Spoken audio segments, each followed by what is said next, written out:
Every single day, people ask me, Dusty, why is XRP not at $10 or $12 yet? What's keeping it down? And I've stated before, there are so ridiculously many reasons. One field is just the pure price manipulation, perhaps from Ripple's side, perhaps from the bigger picture side, as XRP is the only properly regulated crypto in the US. So it would make a lot of sense if they don't want it to pop off yet before they've set all the rails, like perhaps an XRP ETF, like perhaps some official partnerships, as if I were Bank of America or something else like that. And I already had some links with Ripple, and I want to get involved with XRP.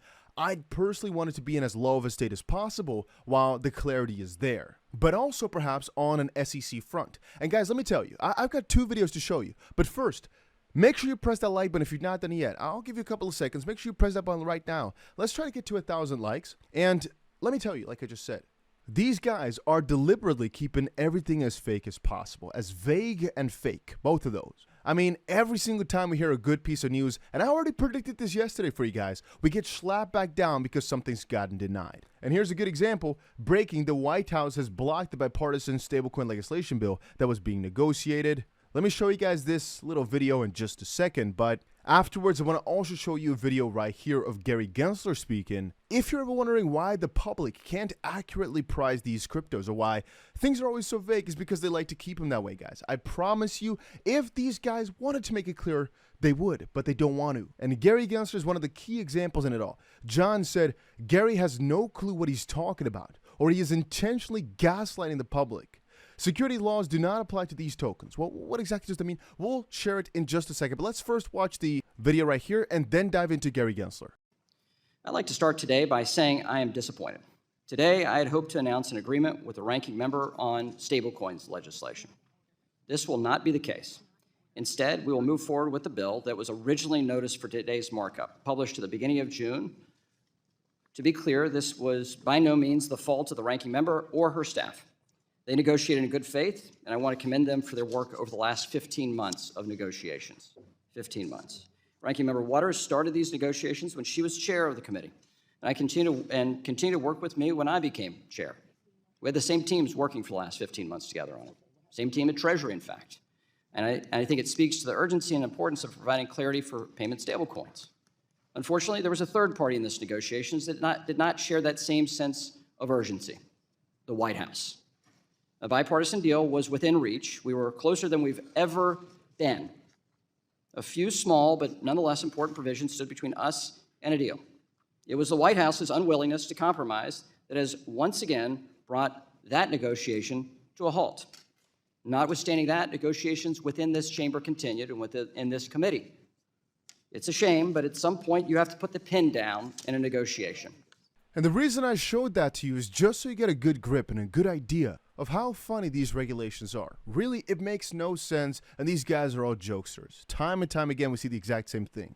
Well, like I said, let's quickly watch what Gary Gensler just had to say, because this man is gaslighting the public, and it's the funniest thing if you really start to sit down and think about it. But before I show you, let me quickly say, guys, make sure you check out a link below for Bybit. Right now, you can get yourself $1,125 worth of an XRP trade for absolutely free, or BitGet, as right now you get yourself a cool little prize wheel here, where every single action you take gets you a spin, which, you know, could be pretty juicy. And Bybit right now also has the World Series of Trading, a very huge, like $7 million trading competition. And if we get a couple of traders in, like 200 of them, I'll give away $4,000 to you guys, just, you know, to maybe $20 a person if there's 200, or maybe I'll give it away to 10 people $400, or 100 people $40. Let's see. I don't care. Make sure you join my team, though. I'll leave a link to Bybit down below. Make sure you at least sign up. And maybe tomorrow I'll put the proper link to sign up for the competition. And now let's watch that Gary Gensler video. A different topic, which has gotten a lot of attention lately, crypto. Specifically, a ruling that was made in the Ripple case that XRP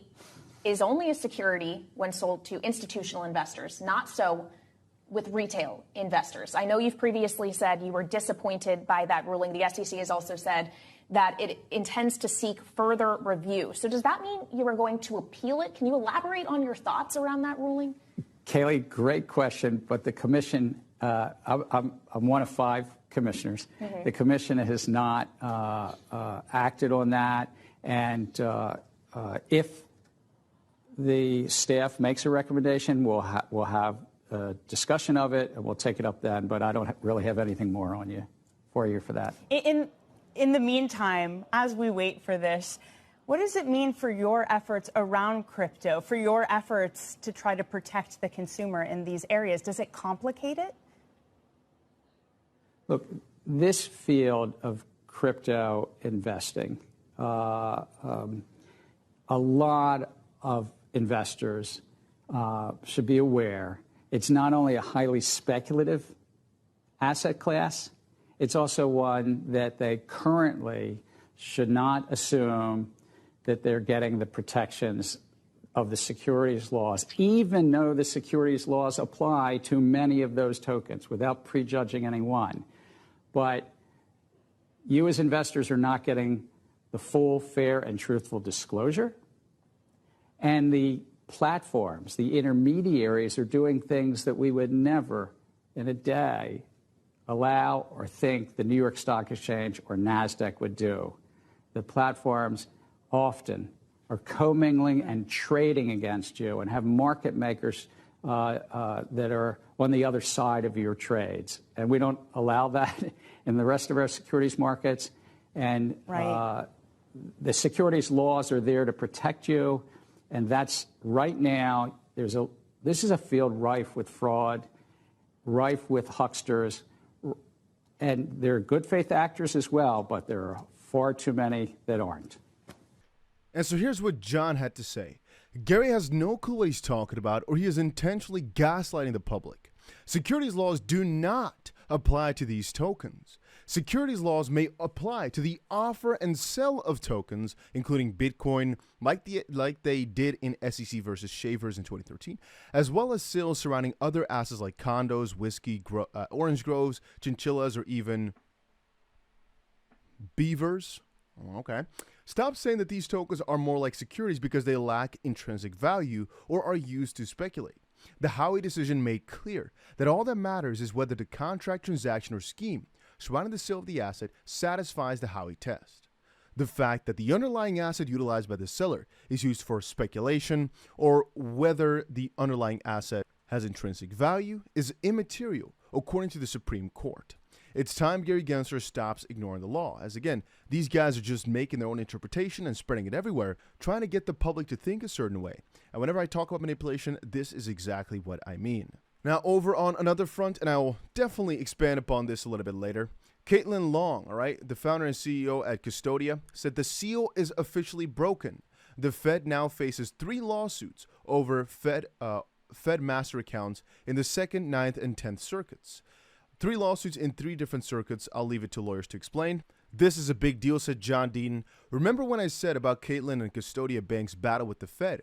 After considering Choke Point 2.0, Caitlin's fight, again, Custodia Bank is a very important cryptocurrency affiliated bank. It specializes in digital asset payment and custody solutions for U.S. commercial customers. Deposits are not FDIC insured. Anyway, Caitlin's fight is arguably just as important, if not more, as the Ripple XRP case. The Fed, just like the SEC, has been ignoring its statutory mandate. These court cases threaten to end the Fed's arbitrary and capricious conduct. In the near future, crypto law plans to cover these cases more in depth. But so now these, lawsuits coming in hot for these Federal Reserve systems, for the master account access and things like that. These were all parts of the fight that Custodia Bank was having. But I'm guessing that the Ripple case brought this up from a certain perspective again. I'm thinking, I don't know, maybe it's just wishful thinking though, that everything is kind of connected to Ripple again because of Ripple's position in Fed now and because of all that. I honestly don't think so. I think mostly on Ripple's front, what's happening is that right now in Congress and in all these different departments, they started talking about crypto regulation again. This is just losses over Fed master accounts, which is huge for this as a bank that's facing all these issues over master accounts. And so the Fed to have those issues is also pretty special. And I guess I'm really excited to see what comes out of that. But what's more important to understand for everybody right now is that I keep saying, guys, XRP right now is in the top 10, but it's not even in the top 3. It's in the top 4, right? It's the 4th position right now. I keep on telling you, and I'll keep telling you every single day, I personally think it should be back in the number 2 spot, or at least very close to it. And so right now, there's market cap at like $37 billion. It's really nothing in comparison to where it should be. It should be at least 5 times as high right now, if it was not for some of this crazy, stupid manipulation. If you understand that properly, and you understand it as much as I do, you'd also probably be buying like a madman. Please understand, in no way, shape, or form, I'm telling you to buy it right now. I'm not your financial advisor, but I am telling you that my logic tells me basically that XRP right now, from a value perspective, is still in an extremely good spot. A lot of things are circulating around it. Many different crypto cases will be brought up soon. The SEC keeps lying to your face, and they'll keep doing that forever. And all I know is, even though they're lying to your face, as long as you keep a clear head, you can beat them. And beating them we will. Because first it was the Ripple case that was now, quote unquote, broken. But soon enough, I think a lot of crypto cases will actually come to fruition, partially because of Ripple, like we're seeing right now with all these different motions and bills being brought up and all these different acts, all because of Ripple, which is huge. But also on a different field, just a lot of these crypto lawsuits, these guys will have a lot more faith in them being able to do something because Ripple marked the first victory against the SEC or against the establishment, against the big money that was backed by China. We talked about that for a long time. And so perhaps a lot of these guys, like Caitlin Long now example as well, might be more eager to face it because they now think they've got a chance to win. But hey, that's just a theory. And guys, make sure you put the notification bell on for in case something crazy drops later today. That's about it.